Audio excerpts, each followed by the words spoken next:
Hello, everyone. Welcome to Developing Palates. I am Aaron Loomis coming to you from the Drew Estate Studio. With me today is Jiunn Liu, Seth Guys, John McTavish. How you guys doing? This is going to be wild. Here I go again on my own. You know, this goes back to this continuous negativity because we're going to be talking about this. Whenever we talk about the Pichardo factory, why is it that I think that there was a time where I really liked cigars out of this factory? I keep telling myself that I thought there was a time. Was there a time where we I really think I liked? thought yeah, there was 'cause, a like time. you like Mil Diaz, right? Yeah. Yeah, that's out of the factory. Oh yeah, we did that limited. Yeah. Which I really liked. Yeah, Okay, yeah, it's really good. okay. Yeah. There's some Sweet. good stuff. All Yeah, right. yeah. I like the factory. So we're talking about the Crown Head CHC Serie E 5150. The 5150 is a Robusto Extra 5.5 inch by 50 ring gauge. Comes out the 515. 5. Oh, Yeah. that makes sense. Just kidding. I knew that. So it comes out of the Tabacalera Pichardo factory in Nicaragua. Wrapper is Ecuadorian Habano Oscuro. Binder is from Nicaragua, specifically Jalapa. The filler is from Nicaragua as well. Jalapa, Ometepe, and Pueblo Nuevo. Price point is $11.50, and the cigar was released in September of 2021. So with that all out of the way, June, what was your overall experience like with this cigar? I thought it was quite average. Good body, medium full body, mild, medium strength. It's uh, I know it's not Connecticut broadleaf, of course, but this almost tasted like a shitty broadleaf. Like, because I got so much of this, like this chalky fudge aspect to it, but I got zero sweetness out of the cigar, which when you get something, for me, when I get something that is heavier body, that has that chocolatey, like chalky, fudgy kind of a consistency going without any sweetness, it's almost like it's really odd. You know what I mean? It's almost like you almost feel like you got COVID, but you didn't. You 50% got COVID, perhaps. You know? One lung? Yeah. Okay. Were you like immunized rather than Yeah, vaccinated? You it's like only got one shot. You didn't get both yeah, shots. you got I, you get, didn't I get your got that second reference, shot. Seth. I got that reference. You got the reference. I got the Thank you. Did you hear what I said, June? No, what'd you say? I said, would you get immunized, not vaccinated? Stupid. Uh, so I don't know. And then so the whole time it was like that non-sweet, fudgy, chalky kind of a note, very earthy, dirt, baking spices. Yeah. So to me, it just felt like it's like one of those things where it's like it almost became a decent slash good cigar, but it just didn't quite get me there. All right. Seth, how about you? Yeah, listen, I was on a totally different flavor profile than June. Meaty, leather, citrus pepper. I was getting some coffee spices in the first third. What did I have? A medium strength and body.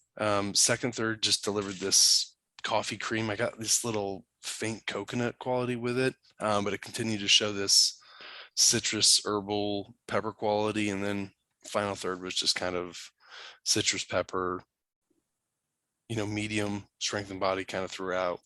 Really funky profile. Hey, John, how about you? I guess I'm splitting the difference. Light plus medium strength and medium full in body, and got a lot of pepper and a lot of chocolate. It certainly started out sort of very. I think June kind of touched on it. I almost for a second had to double check to make sure it wasn't broadleaf, but it was like some weird, or not weird, but like somewhere between broadleaf and a really good Mexican San Andres. So like, I got spice, I got chocolate, I got creaminess. I enjoyed this cigar. I know, I realize looking at the scores, I'm out on a limb by myself. We'll get there. But the second third was more of the same as the first third. So chocolate, creaminess, baking spices, a little bit of mild leather, some earthiness. I enjoyed it. The last third was a little unbalanced. Now here's a question for you guys, because no one talked about it. Did anyone have burn issues? Wait till we get to mine. Okay. Oh, I did. You have burn Actually. issues? Okay. Yeah, I rated it average, which is pretty bad. So Well, my cigar. So this is weird. So my cigar went out 3 times. Me too. Uh, I wrote that. I oh, wrote that's interesting. exactly. Oddly, the cigar went out on me 3 times at random points. Boy, you're pretty generous to give it an average burn for. I'm for. All I right, almost. that's it. I'm changing it right now. Fuck Yeah. this. Yeah. I mean, I almost gave it. I almost gave it a poor Convinced rating me. for burn. I like. So where I was going with that is that usually if you have that many relights, like that absolutely impacts the flavor profile. It always impacts the flavor profile. You get acridness, you get harshness, bitterness, like a usually dark earth. I didn't get any of that. So I was like, well, that's weird that I had that many relights and I still liked it. Which isn't a crap on the construction. It's just, it's odd to me that the flavor profile would still come through that well with that many relights. Draw was pretty much perfect, just some minor resistance to it. So overall, I thought it was good. I enjoyed this. Aaron, what about you? Walk us through your experience. Yeah, for me, the cigar started with toasted cedar and bold black pepper. A little mustiness joined in a bit later. And then as the cigar went along, that toast level increased and transitioned to char. Burn was horrible. Cigar went out on me 5 times. Whew. If you're a fan of Nicaraguan pepper tongue, this cigar is for you. I didn't find the flavor profile very enjoyable. Nicaraguan Pepper tongue. And the burn issues just fucked the rest of the cigar up. So it was just, this is an easy pass for me. Like, I get it if I'm the only one that maybe hasn't, but at least 3. I mean, Seth, he scored it good, so it wasn't that great of a burn. So, yeah. No, I scored a good, which if I scored a good, it was probably me being generous. Okay. Yeah. So, not a good constructed cigar. We can say that through the 4 samples that we smoked, I guess. So, yeah, not very good. All right, let's get into the scores. Start at the top with John at 6.27. Jiunn was next to 5.30. Seth gave it a 5.25, and I gave it a 4.28. So, John, how'd that 6.27 match up for you? What's really funny about that score, which matches up well, is that it's like a third of a point lower than it should have been because of the burn. So if it didn't have the burn, it would have been like a 6.6. Yeah. And I would have been so far out on an island. You would have been calling me Gilligan for the rest of the year. No, I mean, flavor profile wise, that absolutely matches up well. I thought it was really well balanced. Medium full, all the flavor profiles that presented were really balanced against each other. It interested me and engaged me. I didn't get the Nicaraguan pepper tongue. So yeah, it matches up well. All right, Jiunn, 5.3. 5.3 is not a good score. I rated all 3/3 average. The burn to be average, soon to be piss poor. Yeah, man, there's a. By the way, the burn. By the way, I was. Sometimes I smoke a cigar for review, and I think, man, is there something wrong with my humidor, or is there something wrong with my interval speed, like my draw speed and intervals and that kind of thing? And I felt like that with the cigar, and I was like, man, am I not paying attention to this review right now, or what's going on? It's so funny you say that because I had the exact same thing. I was like, am I smoking too slow? Like, am I actually smoking too slow that it's going out? So then I started paying more attention. I'm like, no, it's not me. It's the kids who are wrong. Yeah. It's not me. It's you. All right, Seth, 5.25. I mean, yeah, it's just not. It's just really uneventful.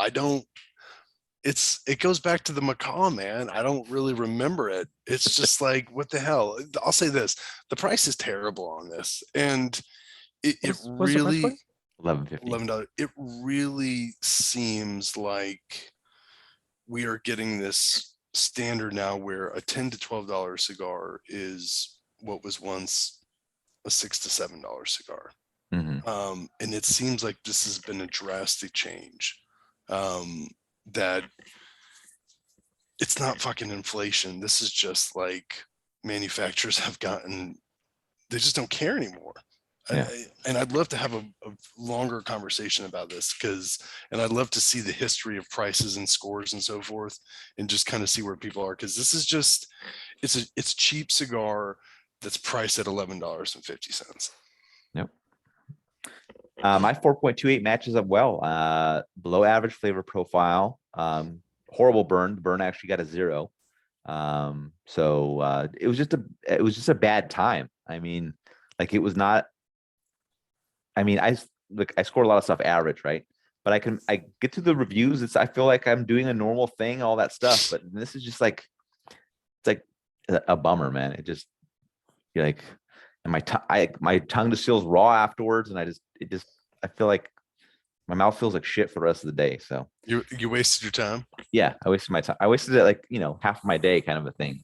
Your time and your money. Yeah. So It's bummer. time and money. And then the other thing about this is, and I go in there and it is whatever it is, but you come down with these things. I'm like, I have to wait. Great. So I have to score another crown heads low.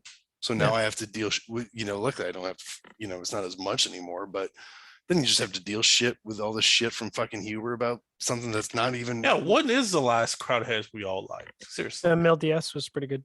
Mil Diaz. Probably Mil Oh, Diaz, Mil yeah. Diaz, correct. And what was the other one? The Mil Diaz limited edition. yeah. That's right. That's right. Any other final thoughts?